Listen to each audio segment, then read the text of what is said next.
Hello दोस्तों, good morning. कल हम इससे पहले हम लोग का आप लोग को सिक्का का अध्ययन कराए थे। आगे हम पढ़ाएंगे तो अभिलेख। क्या बताएंगे? अभिलेख का अध्ययन क्या कहलाता है? एपिग्राफी कहलाता है। क्या कहलाता है? एपिग्राफी कहलाता है। पत्थरों पर जो खोद कर लिखा जाता है, जैसे पत्थर हुआ उस पर खोद के कुल लिखा जाता है, उसको क्या कहा जाता है? अभिलेख कहा जाता है। क्या कहा जाता है? अभिलेख कहा जाता है। पत्थरों को खोद कर लिखना अभिलेख कहलाता है।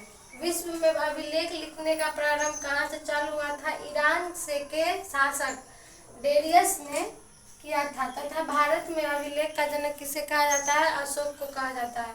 भारत में अभिलेख का लिखना कौन चालू किया था? अशोक ने। और विश्व में सबसे पहले अभिलेख लिखने कौन लिखाया था? ईरान के शासक डेरियस ने। पहला अभिलेख बोगज गोई से मिला, जो तुर्की या एशिया माइनर में था। अभिलेख का अध्ययन क्या कहलाता है? एपिग्राफी कहलाता है। अभिलेख को हम 4 भागों में बांटते हैं। अभिलेख को कितने भाग में? 4 भागों में। पहला क्या होता है? शिलालेख। पहला क्या होता है? पहला हो गया शिलालेख, दूसरा हो गया स्तंभ लेख, तीसरा हो गया भित्ति लेख और चौथा हो गया गुफा लेख। क्या हो गया? गुफा लेख। शिलालेख किसे कहा? छोटे छोटे पत्थरों पर लिखाता है, उसे क्या कहा जाता है? शिलालेख कहलाता है। क्या कहलाता है? शिलालेख। जो छोटे पत्थरों पर लिखना क्या कहलाता है? शिलालेख। सर्वाधिक शिलालेख का प्रचलन ही है। क्या है? शिलालेख का ही प्रचलन है।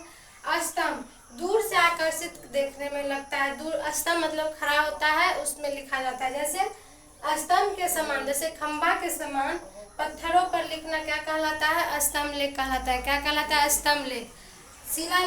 अभिलेख का अध्ययन क्या कहलाता है? एपिग्राफी कहलाता है। विश्व में अभिलेख लिखने का प्रारंभ कहाँ से हुआ? ईरान के शासक डेरियस ने। और भारत में अभिलेख का जनक किसे कहा जाता है? अशोक को।